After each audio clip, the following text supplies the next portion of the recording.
Okay, we are now live. All right. In the absence of Mayor Dinsmore, I will call this council meeting to order for Monday, September 14th. Do we need a motion to excuse Mayor Dinsmore? No. Okay. We do need a motion to excuse Mr. Van Harn. Did you want to do the Pledge of Allegiance first? That would be great. Can you raise the flag? All right, please join me in the Pledge of Allegiance. I pledge allegiance to the flag of the United States of America and to the republic for which it stands, one nation, under God, indivisible, with liberty and justice for all.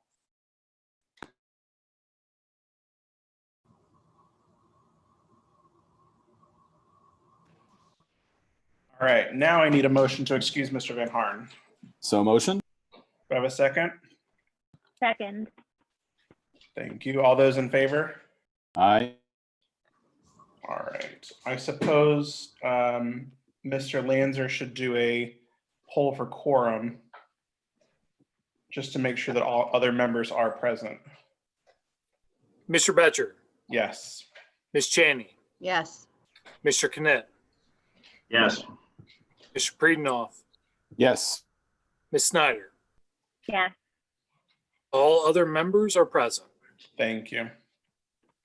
If you would like to set the agenda and adopt, the one thing I would like to change on the agenda is the report from LMFR with Chief Timmers so that he doesn't have to wait around until the end of the meeting again. Just add him to the front of the agenda before the administrator's report. Does that need a motion? We'll just, No. You are setting your agenda as you move here. So we need a motion to approve the agenda as amended by Mr. Betcher. Okay, so motion? do I have a second? All right, all those in favor? Aye. All right, thank you. We have nobody registered to address council. Mr. Hurst, do you want to cover the minutes to be approved? Yeah. Lanzer? So the minutes have been being posted on the website as did you guys lose me? No. Okay, my camera just said that I'm offline. Okay. Yeah, you froze. Okay, so we've been posting the meeting minutes as we've been going through our special council meetings with the anticipation that council members were reading them as we went. So the one thing that we weren't doing was approving them because I don't think anybody ever thought that we would be going this long with online meetings.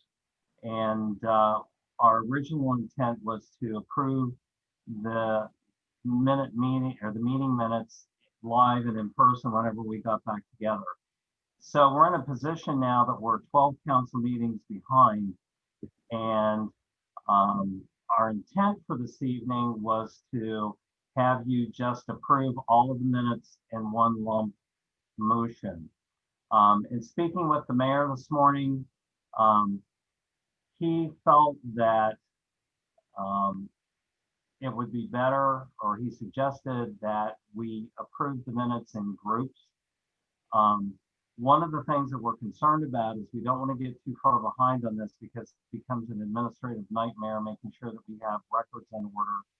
However, what seems to be plausible, if council wants to do this, we can divide them into into 3 groups.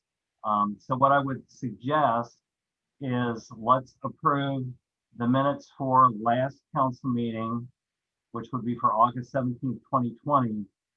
And then let's approve the first of the 4 of the backlog for March 11th, March 23rd, April 15th, and April 27th.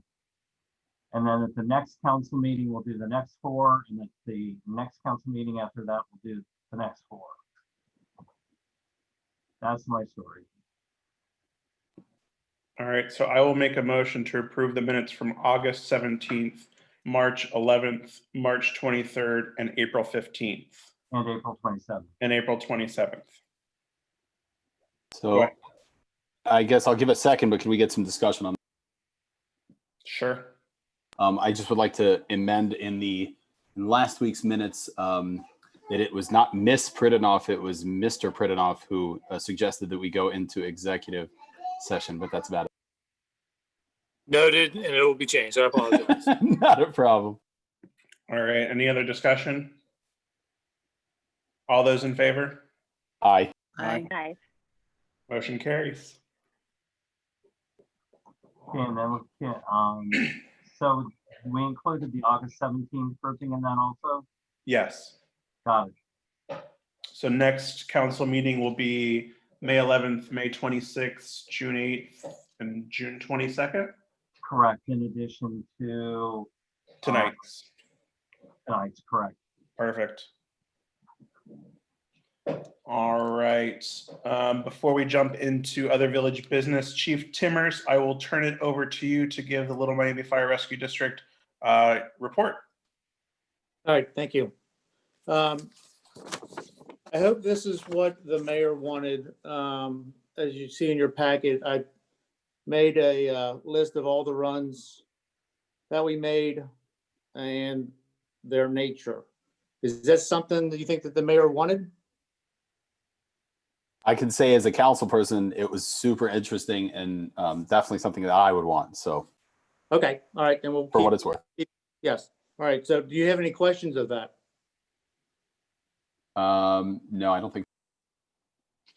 Okay, and then the other thing that I have is that Wednesday night at the board meeting, we will be swearing in another full-time firefighter paramedic. That would be, yeah, I lost. Forgot his name already. But anyway, he's getting sworn in tomorrow, Wednesday night. And at 6 o'clock. So he will be at Station 47. So if you see a new guy over there, welcome him in. So All right. one thing I would mention to the council members is starting with this packet.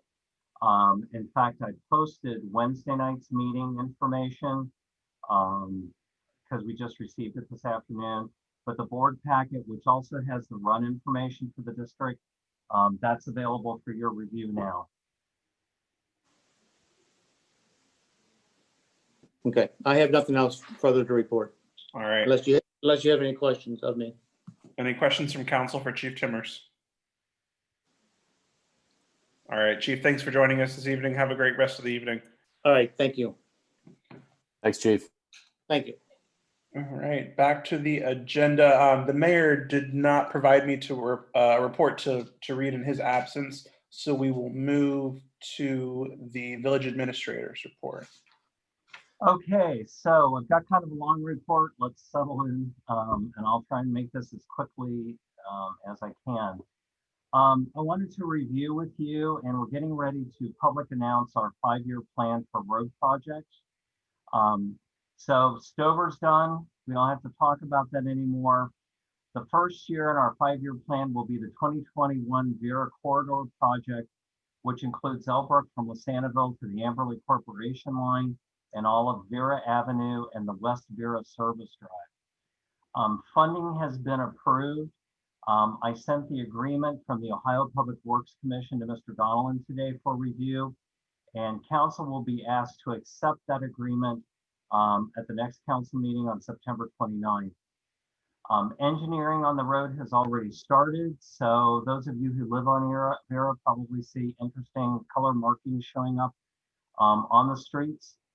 The project bid will be projected for taking place in November 2020.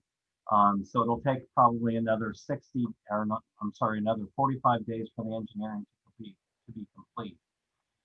The project will be in length 8 months from completion to start. What you will be getting during that 8 months is a new water main. So Cincinnati Waterworks is increasing the size of the mains throughout the village. You'll be getting new driveway apron replacements, new curbs, which will be of the box variety, which will help to channel water better, and then a new street surface. You will also be getting 3 speed humps on Vera, which will be permanent, in addition to a speed hump on Elbrook as you come out of Amberley Village into the village. So that should slow people down who are hitting that stretch pretty quickly there past the school.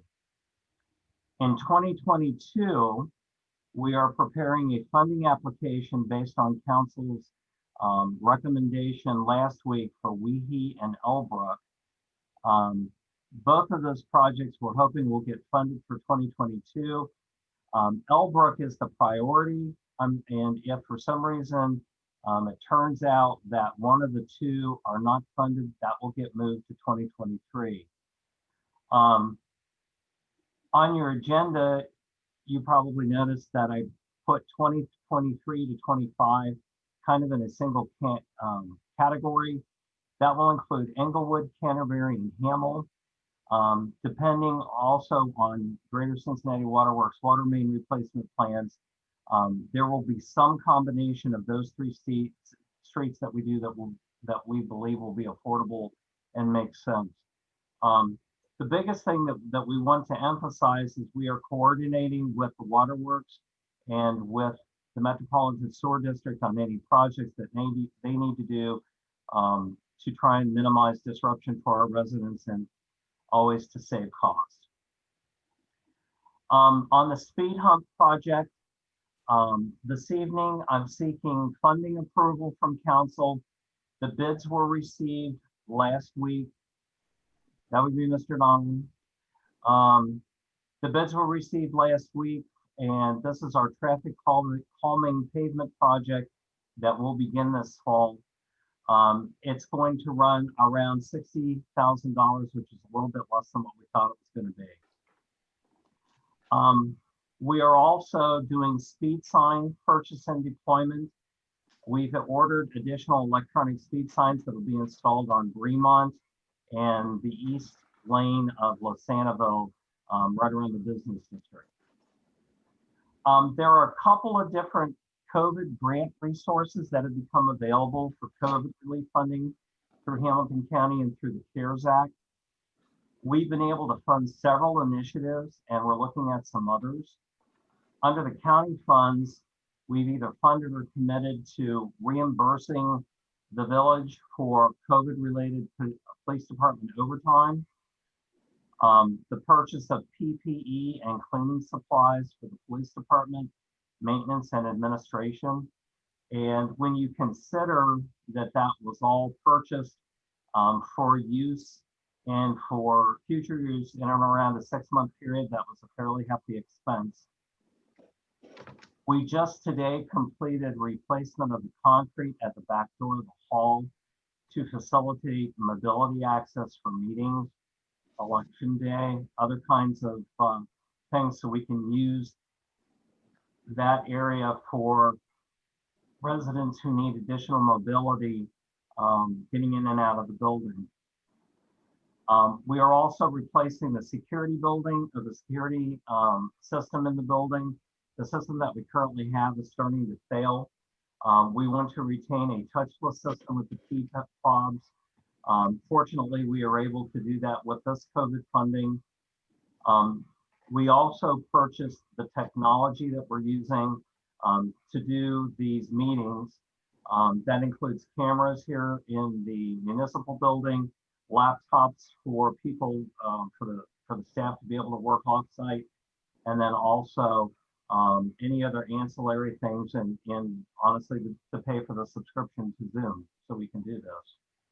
Finally, the last thing that we're looking at is purchasing furniture to replace the furniture in the hall and the chairs in chambers. The current furniture there does not have the ability to be easily cleaned.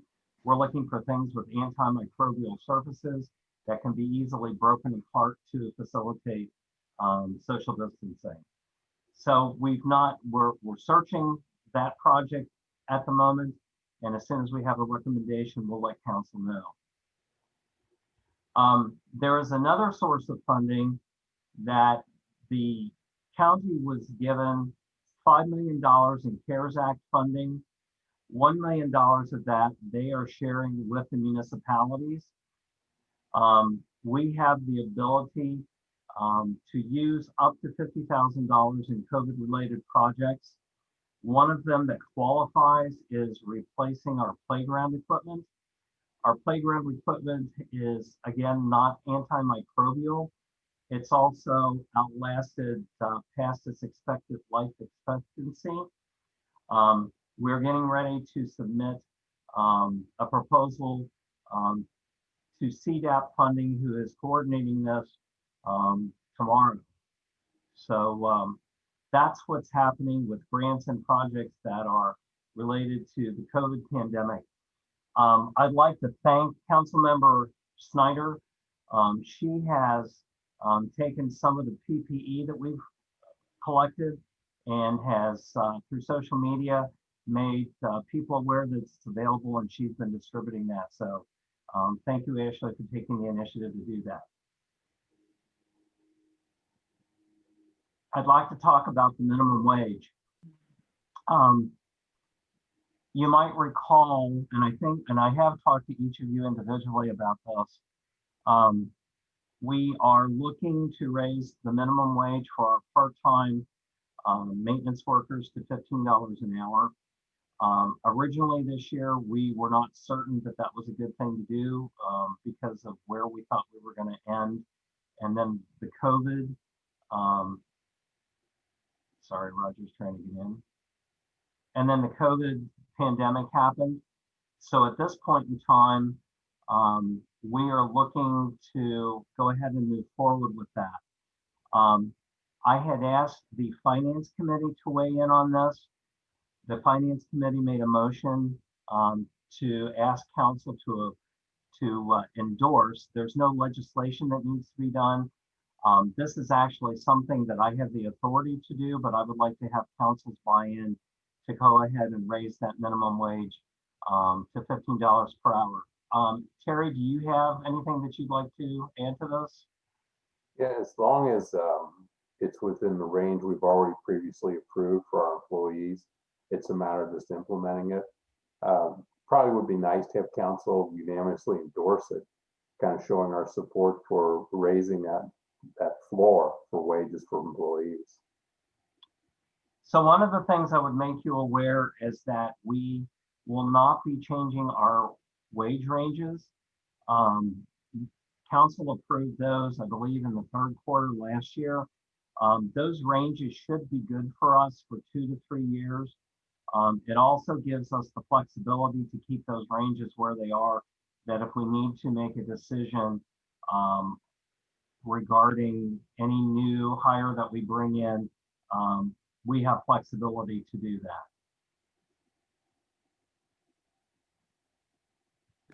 Would I be able to get an endorsement from council in the form of a motion? So motion? Second. All those in favor?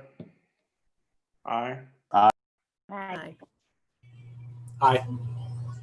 All right, motion carries. I appreciate that support. So back in 2015, Miss Cheney worked at Kroger. And as a Kroger retiree, she did a lot of things with Kroger to help the village. One of those initiatives was to get 10 laptop computers, which are old Lenovo ThinkPads that were donated to us. And the thought at the time is that we would use those across the offices and in the departments.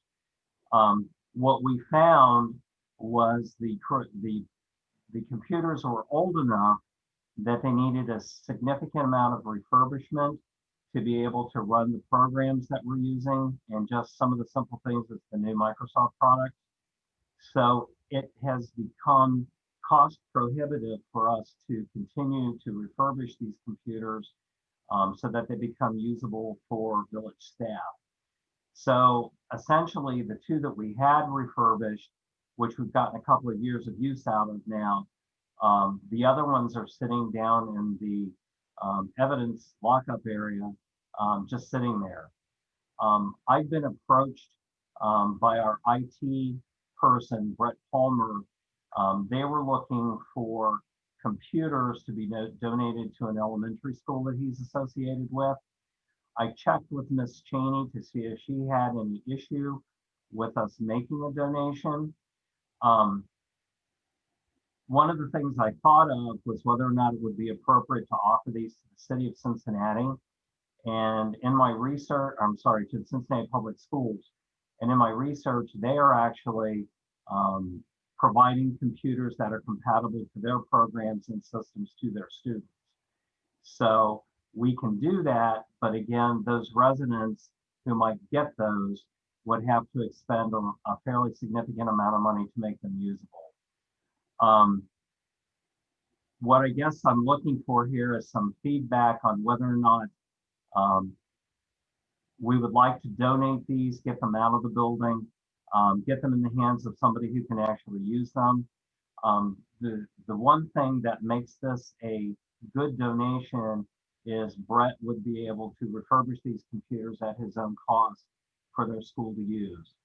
So as opposed to junking these, I think it would make sense to try and send them somewhere where they will do some good. Ms. Cheney, would you like to comment? Just that, I think it's a great idea, and I think that we should definitely go ahead and let Brent have, is it Brent? Brett, Let him have them so he can get them ready for the school. He knows what needs to be done, so just do it. any other discussion? If that's a motion, I second it. Was that a motion, Ms. Cheney? Yes, it's a motion. Okay. I think what your motion wants to reflect is you're declaring these to be salvaged, and through our IT resource, we're donating them to the school for further use. That sounds good. I'll make that motion. I'll second it again. Can you use air quotes or something? All right, all those in favor? Aye. Aye. Carries. Okay, Mr. Donlin and I had talked last week along with the mayor about our approach to dealing with Halloween this year. I just heard the Thanksgiving Day parade is now canceled for this year. So things even out into Thanksgiving are starting to be modified. So we have this statement to make, which I will read to you. Since the beginning of COVID-19, back in March, the Village of Gulf Manor has remained vigilant in maintaining our high levels of service for residents and businesses while making every effort to protect the health and safety of our employees, particularly our first responders. Our philosophy throughout has been to remain compliant and carry out the recommendations coming from the Ohio Department of Health and Governor DeWine. With these considerations, we've made every effort to create an environment where we do not encourage people to congregate for anything other than the most essential business of the village while our administration continues day-to-day operations. The Halloween holiday rather, is coming up, and we recognize that this is an important time for families and children to come together and connect with others in their neighborhood, as well as have some spooky fun in the park. In the dark, rather. However, this year, in the spirit of how we have successfully managed COVID, the village will neither endorse or encourage Halloween activities on October 31st. While the village is not encouraging trick-or-treat as we would have in the past, we will not prohibit individuals from celebrating Halloween in whatever way they are accustomed. We will still require, per state mandate, that face masks be worn and social distancing of a minimum of 6 feet be observed at all times per Ohio Department of Health rules. That's our statement. Any comment?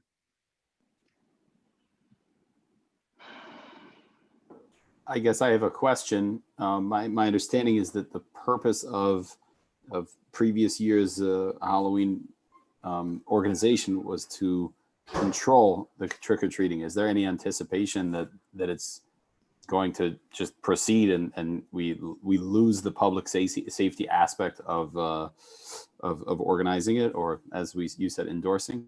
Actually, the village has never really organized it. The only organized thing that was done is years ago. Sharon, I think you can comment on this. There may have been Halloween parties that were done by the fire department and other groups. And then most recently, Go Golf Manor did an event on Ardmore. In talking with Chief Campbell, our approach will be to continue to have extra police officers out that evening in case people do decide to go ahead and continue with the holiday. Basically, what we're stating is that we are neither endorsing or discouraging it. Honestly, I think we would like people to continue not to congregate so they stay healthy and we don't see a resurgence of the COVID virus.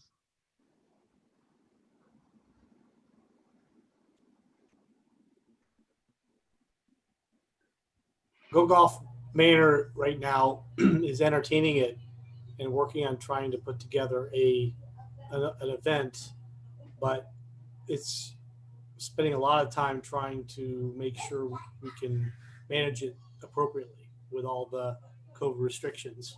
And we're trying to do that. We plan to present a plan to the village to basically permit or approve or tweak and see if we can do that. We have some ideas to change it so that it will allow for distancing and of course masks, have entrances that are required for masks, things like that. So that's coming down the pike. It's just not clear yet. So I think our statement is in reaction to some other requests that we've had. People are starting to ask, what are we doing about Halloween? I think if Go Golf Manor comes to us with a plan that's workable, that is within the governor's guidelines, I don't see a reason that we wouldn't entertain doing that. The other piece of that is Go Golf Manor also has the ability to work with the police department to make sure that you have whatever presents that you need for that event. So.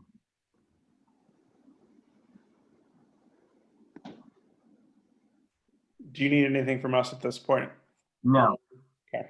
No, if you have any additional thoughts on this between now and probably, I would say the 1st of October, let us know so we can incorporate this in our thinking.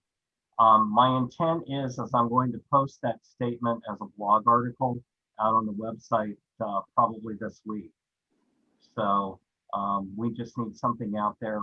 We certainly can modify our approach, and we will be responsive in listening to what the governor's orders are in case we need to change our position. So as with everything else that we've done with COVID, we're staying very connected with the Hamilton County Board of Health and with the Ohio Department of Health. Great. And then you had Project 47 on your topic list. Did you want to cover that as well right now? Yes. In fact, this is another statement that I'm going to read, and this will be a part of the minutes for this evening.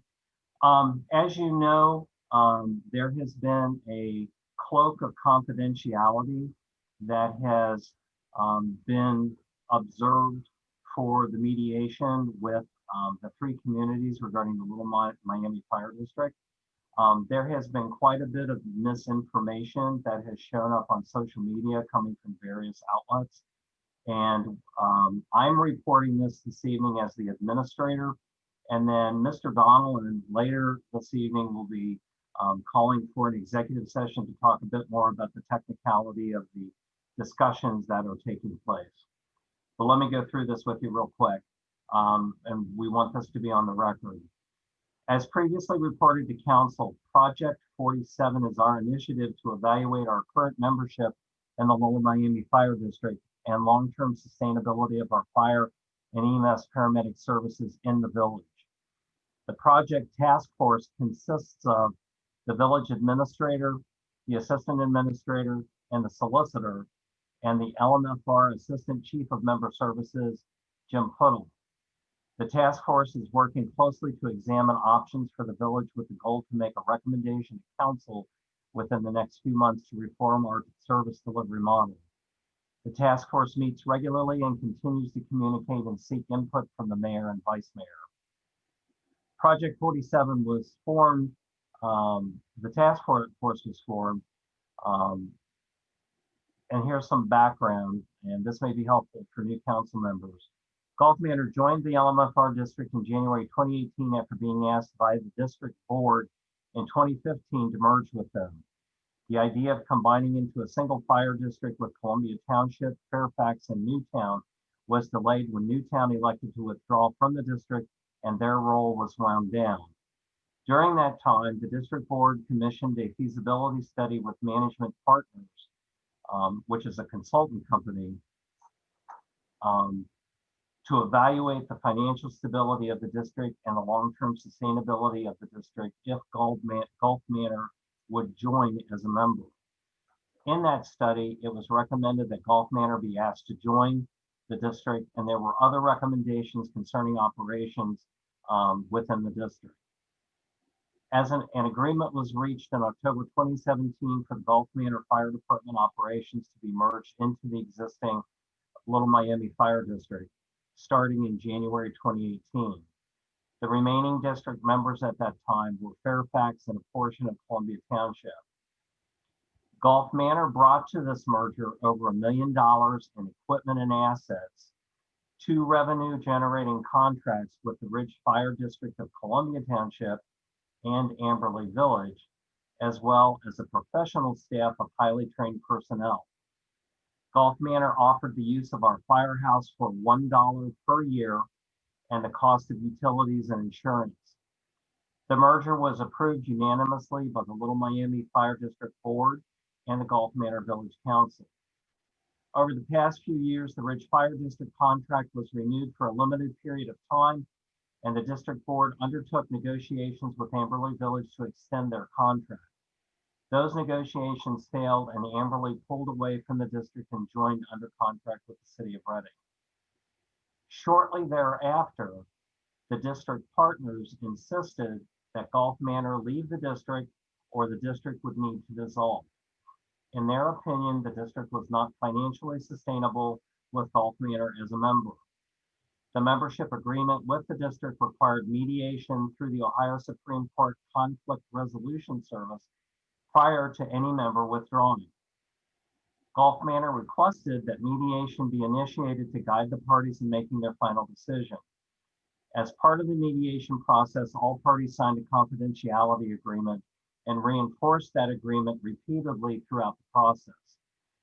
Gulf Manor believes it is important to respect that confidentiality, so we have not responded to numerous rumors which have been running through the communities concerning Gulf Manor and Gulf Manor's future and the future of the district.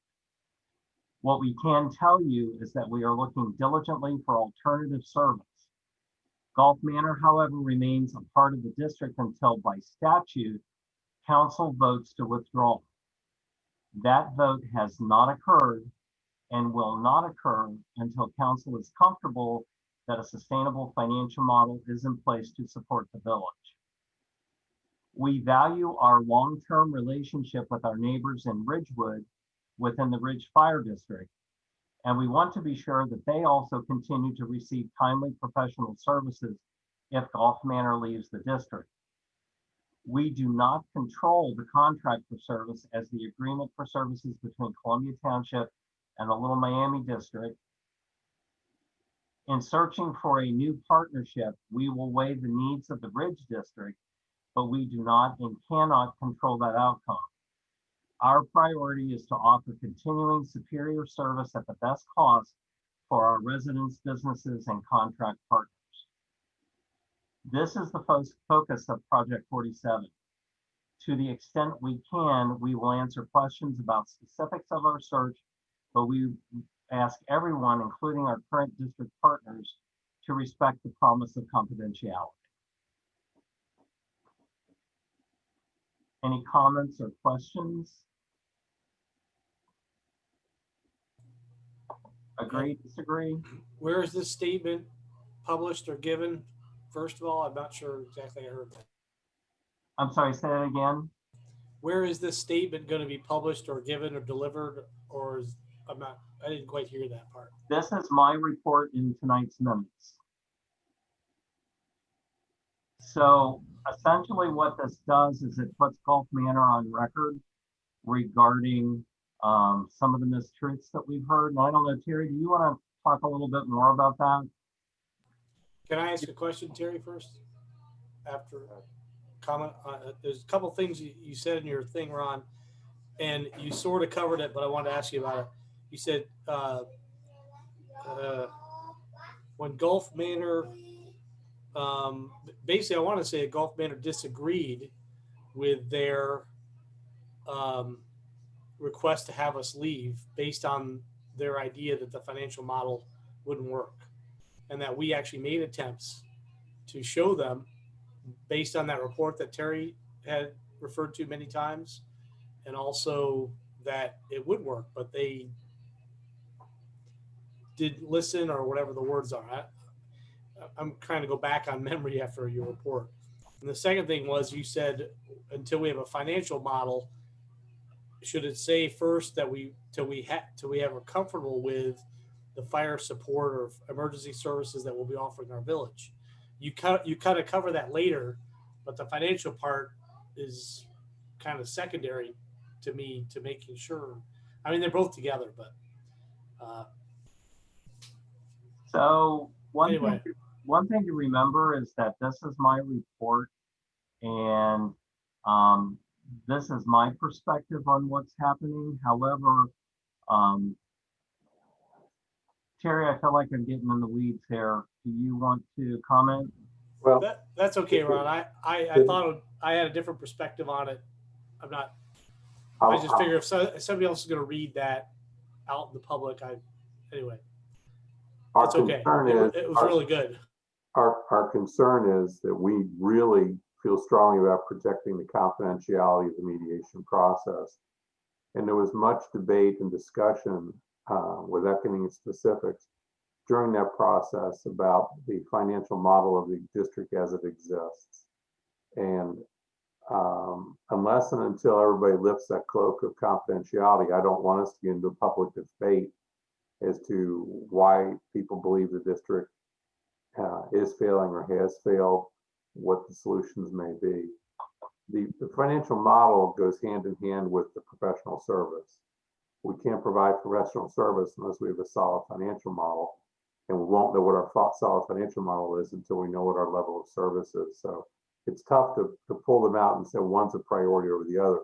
They're kind of points 1A and 1A1. Yeah, that's fair. But I get it. Thank you. So my concern was and has been that other people are telling our story and they're not telling our story correctly. So we do not want to be in a position where we are disrespecting anybody. We just want people to know our side of this. And our minutes are a good place that if people want to know what's going on, they can go to our website, take a look. This also allows council members, if you wish to comment, if somebody approaches you, you can pull from the minutes because it's something that has already been reported publicly. There will be other facets of this project that will continue to be confidential until we are released from that. This is what we felt like is the truth and what needed to be stated to start moving people into the right, into a path of truth about this.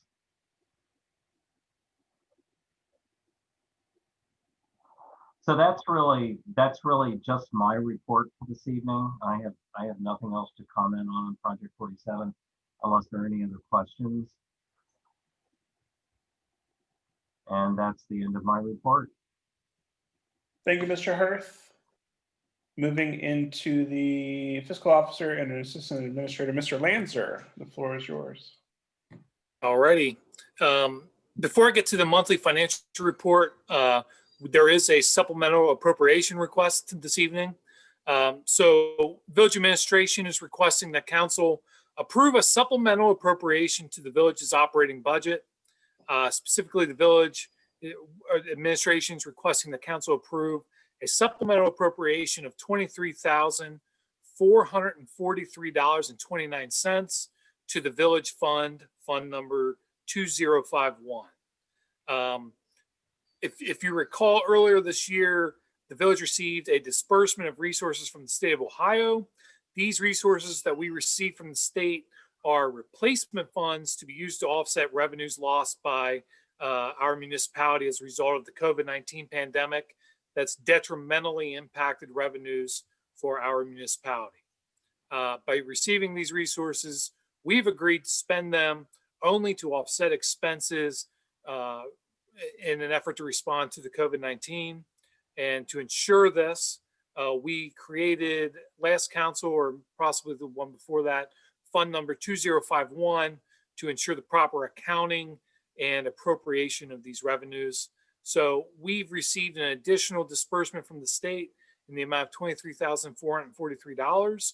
And it's our intention to account for these revenues and to appropriate them in the village's operating budget in Fund 2051 to cover additional COVID-19 related expenses. I'm happy to answer any questions anyone might have regarding this. All right, I'll move on to the August monthly financial report. The financial report has been created and it can be accessed on the village's website. This is the first month that has both the additional charts and graphs that were requested, as well as the list of definitions that I thought would be helpful as someone who may not have a government financial background to help them process some of the information that's found in the monthly financial packet. So for the month of August, fiscal year 20, the village has an adjusted bank balance of $2.3 million. Of this, 2.1 can be found in the village's primary bank account. This includes a balance of the village's primary spending account, the general fund, as well as the balances from the village's several road and street funds. In August, the village had 84 payments clear in the amount of $189,000. The top 5 payment payees for August were payroll, employee compensation in the amount of $71,000, Rumpke in the amount of $18,000, Cozy, which is the employee health insurance product, in the amount of $16,000, Ohio Police and Fire Pension in the amount of $15,000, and several payments to U.S. Bank that together total $7,700. As for receipts, the village received 28 payments totaling $221,000. The largest sources of revenue over this period were from RETA. We received $75,000 from RETA in August, and from the city of Cincinnati in the amount of $57,000. I explained this previously in the finance committee meeting, but when someone reads, we received $57,000 from the city of Cincinnati, they probably would have a couple questions as to why that was happening. Well, that was the final payment to the village from Greater Cincinnati Waterworks for the road and street and infrastructure improvements that Waterworks did as part of this Stover Road project. As for the general fund, revenue for the month was $136,000. This figure is a significant decrease from the August 2019 figure in the amount of $260,000. Now, before we get too alarmed by that, the difference from revenue, general fund revenue, from August 2019 to August 2020 is due to entirely by differences in timing in how and when the village received the second half property taxes. So last year we received second half property taxes in August. This year it will be in September, and I had word from the county auditor that it will be this week. So once we receive that, that number won't be nearly as jarring as it is this month. As for the all-important income tax receipts, I mentioned previously, the village generated $78,000 in receipts for the month of August. And this is an increase of 60% over last year's August total. So we are significantly out in August. We significantly outperformed Rita's forecast, in which they forecasted a 10% reduction in income tax receipts for the month of August. Finally, appropriations. The village has currently expended 60% of appropriations, or $1.1 million through August fiscal year 20. For the month of August, the village spent $134,000, and there's between August fiscal year 20 and August fiscal year 19, the difference was only $700. So for the month of August, we are spending approximately precisely the same amount as August of last year. With that in mind, total expended appropriations remain significantly below what they were through August fiscal year 19 compared to fiscal year 20 in the amount of approximately $86,000. So that's where we were earlier this year to where we are now. I think we're in a much more comfortable position. Income tax revenues look like they've stabilized, and appropriations compared to last year continue to track below last year's spending level. So the decline in village spend, again, continues a tradition or a trend started last fiscal year, which stems from some strategic reorganization of village personnel and the implementation of strict purchasing and spending controls among village departments. In addition, the village has implemented a spending freeze on all non-essential purchases this year to further protect village resources in response to the impact of COVID-19 on the local economy. That is the end of my financial report for the month of August. And again, I'm happy to answer any questions anyone may have. Make a motion to accept the August 2020 financial packet. So moved. Second. All those in favor? Aye. Aye. Aye. All right, thank you. In less financial news, I have some sad but good news to report. Charlie Weghorn, who was a part-time employee in our service department and a longtime full-time firefighter with Station 47, has resigned his employment with the village from the service department. So I want to thank him for his years of service here. He was a really outstanding employee, and I want to wish him the best of luck in future endeavors. With that said, his loss does impact our leaf collection plans in the fall. So I know that Ron and I have spoken with a possible replacement for him. We think he's going to be an outstanding hire. We look to get him on as soon as possible, especially in time for the critical leaf season to help us out there. And speaking of leaf season, I have some not so pleasant news about that. As part of being selected as a target community by Hamilton County Solid Waste and Recycling District, part of our goals in partnering with them was to help make our leaf collection a little more efficient. What we find is on leaf collection days, we're spending a quarter of the day in the truck just transporting leaves to a dump. And it really, really slows down our operation. We thought we had a solution to that. We thought we had a brokered agreement with Amberley to utilize their composting facility. But that doesn't look like it's going to happen now, and that's unfortunate.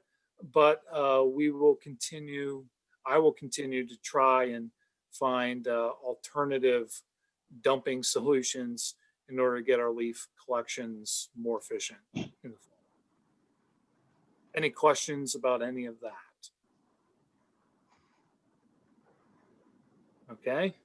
And the last thing I see here is minimum Actually, wage. sorry, Andy, Yes, are you allowed to allude to what happened with Amberley?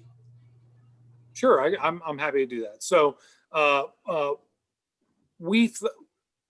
what was communicated to us, to me, was to get with Amberley Service Public Works Director and work out an amount, a fee that Gulf Manor would pay to them to gain access to their site.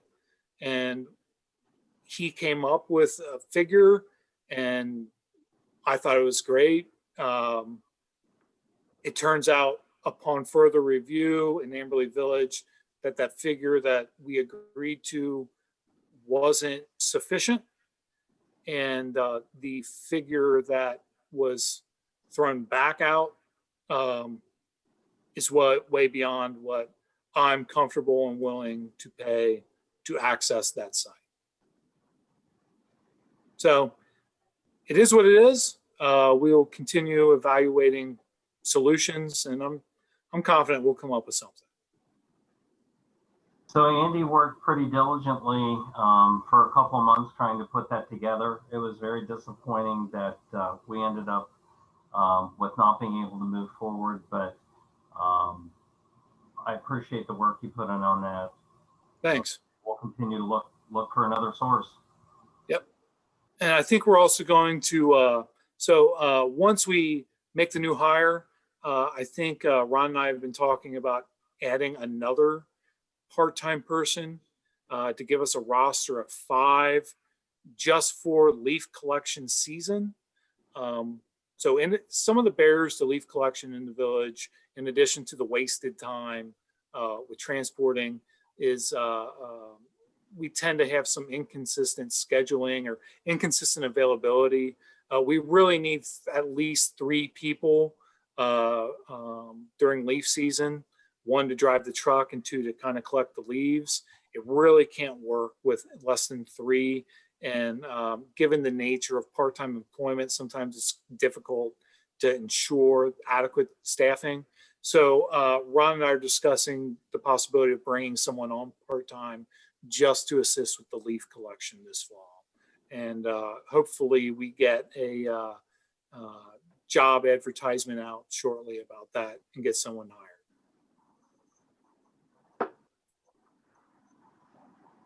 Thank you, Mr. Lanzer. We'll move to Chief Campbell for the August Mayor's Court report.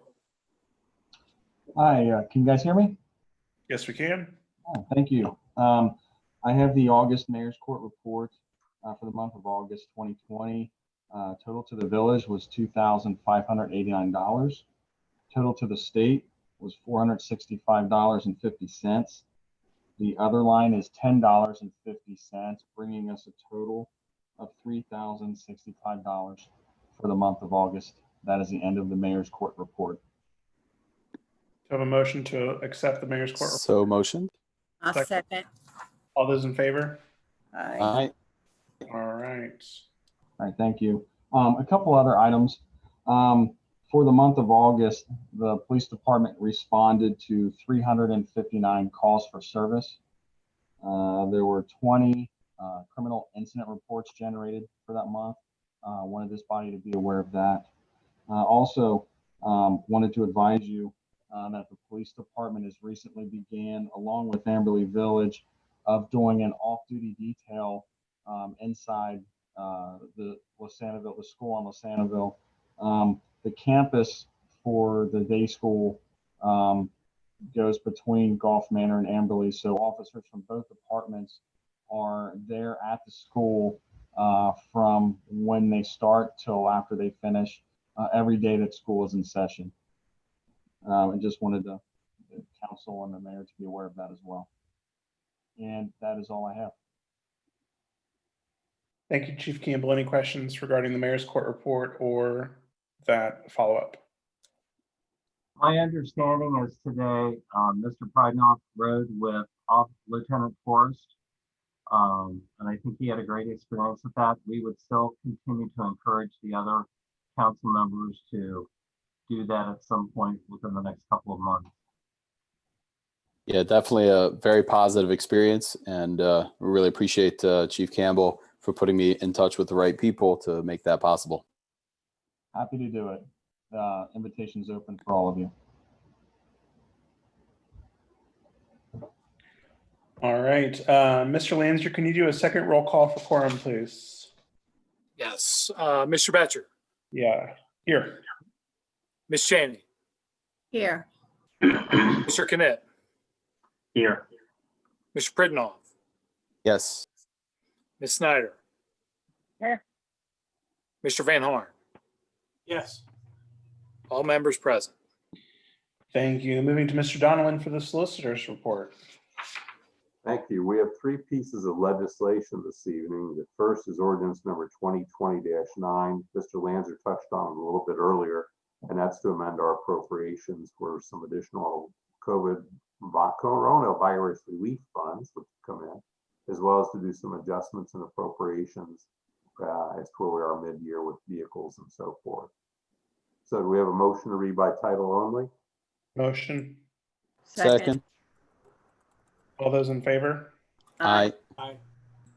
This is ordinance 2020-9, an ordinance to amend appropriations for current expenses and other expenditures of the Village of Gulf Manor for the fiscal year ending December 31, 2020, to appropriate funds to be received for coronavirus relief. I need a motion, a second, discussion, and roll call vote. So I'll moved. make a motion. Second. Mr. Lanzer, roll call. Mr. Batcher, Yes. Ms. Cheney, Yes. Mr. Knet, Aye. Mr. Pridnoff, Yes. Ms. Snyder, Yes. Mr. Van Horn. Yes. And then I need a motion to suspend the rules requiring a second and the third reading and a roll call vote on that motion. So motion? Second. Mr. Batcher, Yes. Ms. Cheney, Yes. Mr. Knet, Yes. Mr. Pridnoff, Yes. Ms. Snyder, Yes. Mr. Van Horn. Yes. Thank you. The second piece of legislation is resolution number 2020-11. There's been some discussion, I believe, both through executive committee and finance committee. This is to authorize the purchase of a new police vehicle through John Jones Auto Group. A little bit of background: when a purchase is in excess of $50,000, it's beyond the purchasing authority of our village administrator. It also requires by state statute that it be publicly bid. There are some exceptions. One of the exceptions the state recognizes is a purchase through a national or state organization that will do the competitive bidding on a collective basis. In this particular case, the police department was able to connect with the Indiana Sheriff's Association and purchase a vehicle from the John Jones Auto Group at a considerable discount. And then the legislation also authorizes that vehicle to be fitted by Mobilecom, and then the financing through U.S. Bank Corp, government leasing and financing.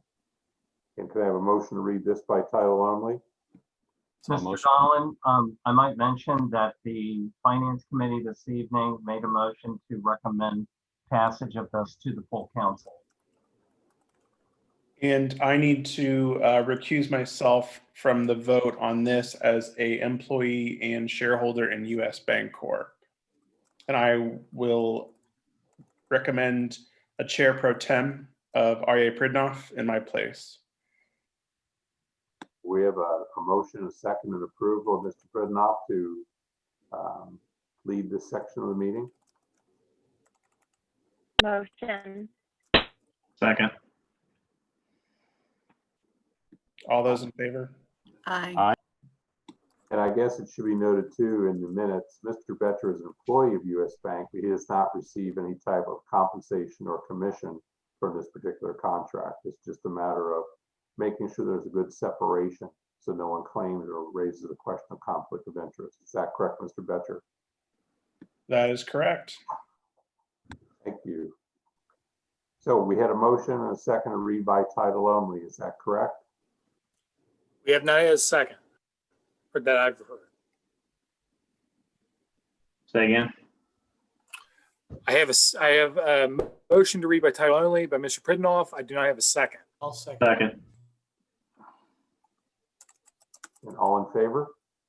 Aye. Aye. And then this is a resolution authorizing a lease purchase of a police vehicle through John Jones Auto Group, Mobilecom, and US Bank Corp. Government Leasing and Financing, Inc. And we need a motion, a second, discussion, and roll call vote. So moved. Second. Second. Any questions or discussion? So just as Chair Pro Tem, we did meet in finance that this was something which the police department has been looking at, and we recommended that this be passed. This is the truck we talked about, I think, Correct. last week. Okay, just checking. Thanks. And a roll call vote. Ms. Cheney, Yes. Mr. Knet, Yes. Mr. Pridnoff, Yes. Ms. Snyder, Yes. Mr. Van Horn. Yes. All members voted in favor. Then our last piece of legislation is resolution number 2020-12. This is a resolution authorizing a contract for the installation of speed humps.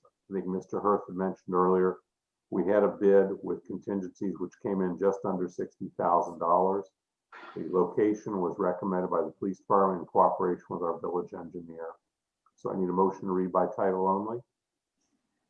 Motion to read by title only. Second.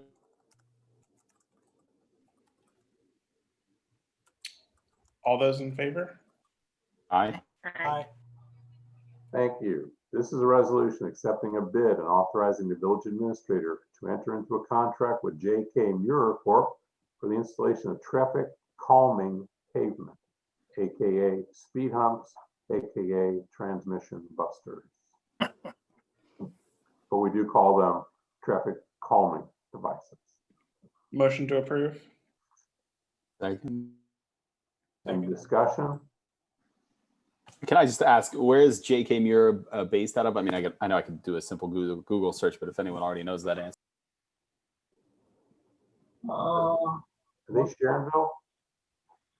So they're recommended by the engineer. They've done several projects with them. Let me see if I have that here.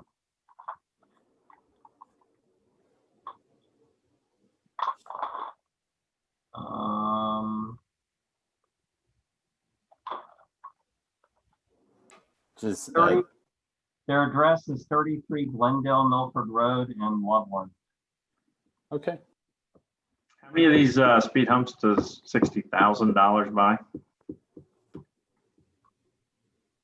Anybody? I'm sorry, say that question again? How many speed humps will be installed with this $60,000 nearly? There will be 14. Okay. 2 on every street besides Vera and Short Elbrook, I think, and Ardmore that already has them. Those will get painted. And Bremont. Right. I was going to say, and Bremont, unfortunately. Yeah, Bremont, we will be installing a electronic traffic sign between Fair Oaks and LaSantaville going east.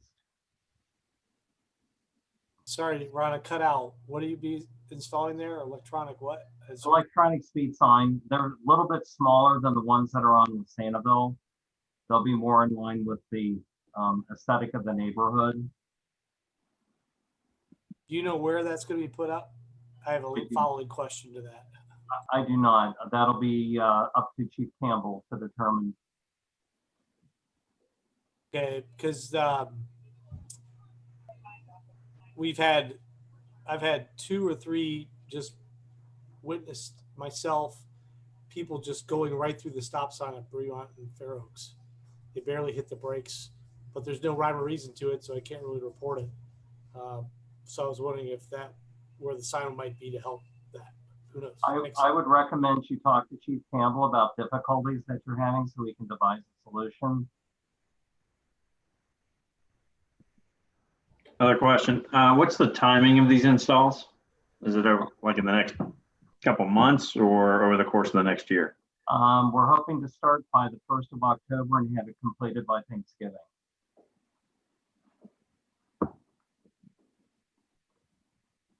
So do you make an announcement about this, Ron, then?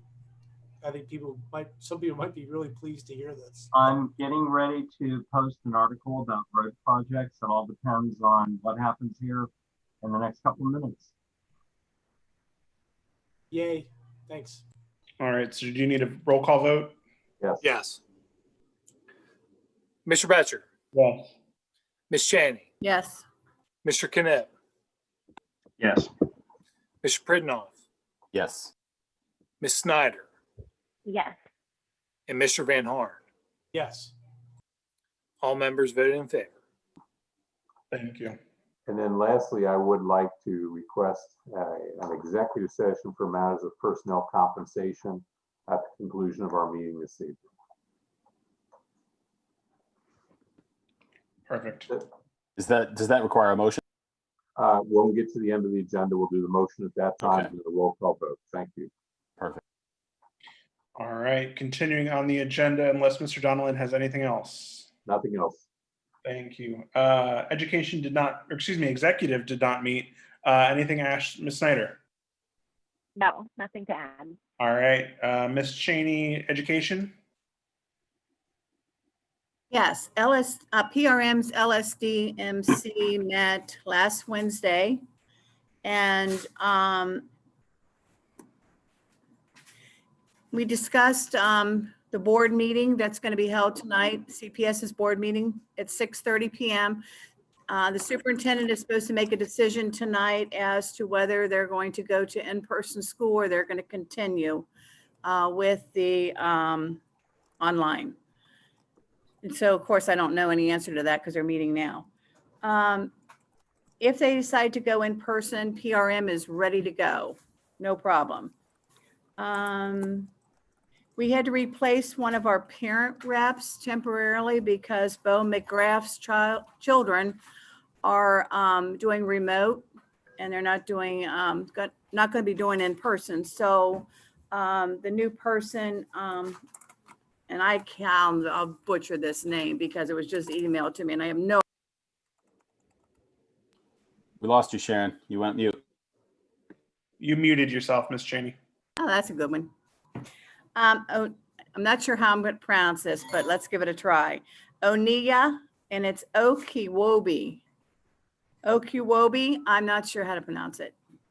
And PRM gave out 613 laptops to the kids at the school. 84 have not been picked up yet as of last Wednesday. And then I'm on the newsletter for the CHDS school, the Hebrew school. And in their newsletter this time, they had that their building manager, John Perigo, did I pronounce that right? Aria. I'm not sure his last name. Sorry. He's retiring after 7 years, and apparently they really liked him a lot because they wrote a nice article about him. And that's all I have. All right, thank you, Ms. Chaney. Nonprofits, Ms. Pridnoff. Nothing to report. All right, Fire District Board report, Mr. Van Harn and Mr. Lanzer. The next fire board meeting will be Wednesday, September 16th, 2020, and that'll be virtual. And I believe access, the link will be available on the website. Actually, in council's packet this evening, the link to that meeting, along with the board packet, were posted about 5 o'clock. So if you want to go to your online council packet and you want to participate, it's all there. Great. Planning Commission report. We did meet to discuss the matter at 6258 Elbrecht, the gentleman who installed the driveway in the side yard as well as a privacy fence. He brought the fence into compliance before the Planning Commission met, so that was not really discussed, but we did discuss the driveway that he installed in his side yard with some very strong support from his neighbors, including a former council member. The Planning Commission voted to grant him the variance after the fact to allow the driveway on the property with limitations because he has a lot and a half as part of his parcel. So he's got some extra space just like the property across the street that has a very similar wraparound driveway. We did encourage him to extend the driveway out towards the apron so that when Elbrook is done, that it is a full driveway from the street and he's not having to cut the corner from the existing driveway into the new driveway. So if you look to see where that property is, the driveway will continue straight out onto Elbrook to assist in making parking easier. By doing this, he was able to take a full-size utility truck as well as another vehicle into these two spots, so freeing up 2 spaces on Elbrook for his neighbors, which they were all, like I said, in support of and very appreciative of. And that is the end of Planning Commission report, unless there is anything else to add from Mr. Hirth or Mr. Donnellan. Next meeting is Monday, October 5th, pending any business. Community engagement, Mr. Knipp. You're muted, but I'm reading your lips as no report. All right. Sorry about Did, that. did the little library application come up? In the It planning? did not. No, we had talked earlier prior to that meeting, Mr. Van Horn, that we were gonna hold that. Because you cannot populate those little libraries at this point anyway by state order. Remember that discussion? I remember the discussion, but my recollection was that it was going to continue, but they would not be installed until they were allowed, so at least they could get approved. Okay, let's talk offline. Okay. All right. Finance Committee did meet. I think we've rehashed the majority of the talking points. We will meet again Monday, October 26th, but I think that's actually later in going to be later in the week. No, that is Monday, October. It is Monday. Yes. But I think the majority of everything that we discussed in finance and recommended council has been approved. So nothing new to really cover that we haven't already talked about. So with that being said, moving to any old business, new business, or announcements. Mr. Hirth, I'll let you take over the announcements before we move to an executive session. So last council meeting, I had sent the dates for the remaining calendar of 2020. I believe we've got them listed correctly there. If everybody could take a quick look. Or if you see a problem, let me know within the next couple of days. It's our next council meeting will be scheduled for Tuesday, September 29th at 7 p.m. Moving to Tuesday due to the Yom Kippur holiday. Monday, October 12th and Monday, October 26th. We will be going back to executive committee on the 2nd Monday and finance on the 4th Monday, starting in October. So we're going to get back on our regular cadence. Then Monday, November 9th, Monday, November 23rd. And what we hope to do on November 23rd is to have appropriations for 2021 ready for council to approve. If that does not happen, we would then need to do a meeting on Monday, December 14th. If we get appropriations done on the 23rd, there would be no need to have that December meeting unless there's other pending business that comes up in the meantime. So that's what we're working toward. We did that the year before last. Last year we had to meet in December because we installed new council members. So on those off years, we will try to give everybody a break in December. Ron, if I can interrupt you, just looking at the village calendar right now, you said that the next meeting would be on the 29th, on Tuesday the 29th. Is that correct? Correct. So the current calendar online says Monday the 28th. Okay. So go by what's on the agenda. No problem. I wasn't sure if that was what you were requesting for us to check. Okay. Thank you for pointing that out. We'll make sure that gets fixed. Perfect. That's the end of my report. That being said, we need a motion to move to executive session for matters of personnel and compensation. I have one little thing I wasn't sure would fit in. There's a rumor that the next council meeting is Haven Van Harn Day, and there may be another cookie sale to benefit the fire department, but it's a rumor right now, so we'll see what happens. Thank you. Thank you, Mr. Van Horn. Do I have a motion for executive session? So motion? Second, Second. and I believe we need a roll call vote for that. Correct. Mr. Batcher, Yes. Ms. Chaney, Yes. Mr. Knapp, Yes. Mr. Pridenoff, Yes. Ms. Snyder, Yes. and Mr. Van Horn. Yes. All Pam, members voted in favor. take us all into a breakout room. Hang on.